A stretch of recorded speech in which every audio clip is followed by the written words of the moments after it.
আজ আমি রান্না করব মাটন কারি।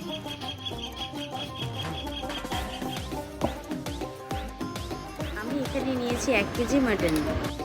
তারপরে আমি এখানে নিয়েছি লঙ্কা, পেঁয়াজ, রসুন, আদা। এরপরে আমি নিয়েছি আলু। এরপরে আছে জিরা, লঙ্কা, আদা, রসুন, পেঁয়াজ পেস্ট। এরপরে আমি দিয়ে দিচ্ছি স্বাদ অনুযায়ী লবণ, স্বাদ অনুযায়ী হলুদ,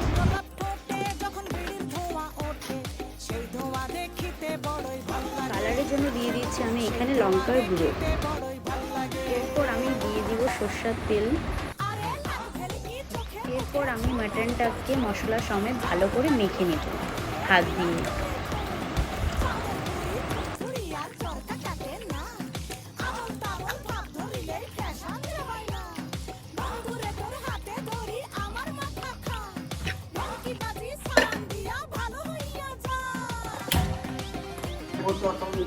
কড়াই গরম হওয়ার পর আমি দিয়ে দিব তেল।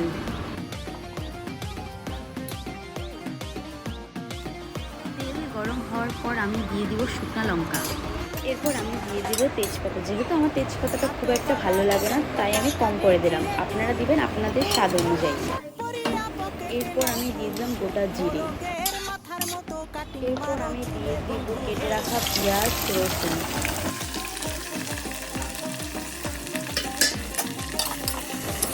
এবার হালকা একটু ভেজে নেব।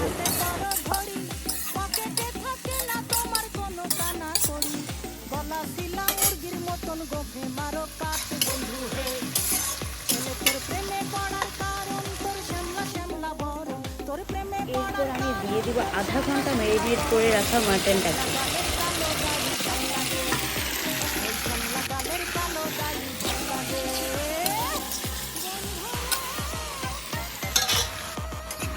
এরপর আমি মাটনটাকে ভালো করে কষাবো।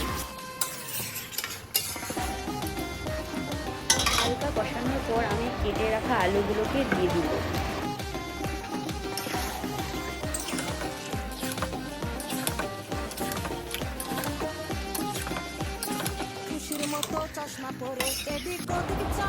এরপর আমি ঢেকে দিব।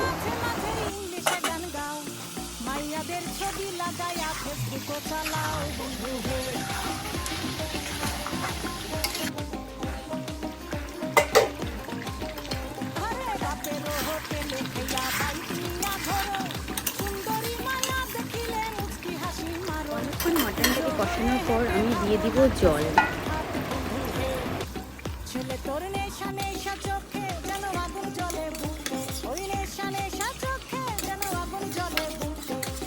আগুনে পুড়তে আমার ভাল লাগে, সেই আগুনে পুড়তে আমার ভাল লাগে।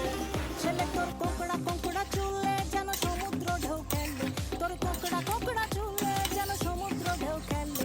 সেই ঢেউ খেলা দেখিতে আমার ভাল লাগে, সেই ঢেউ খেলা দেখিতে আমার ভাল লাগে।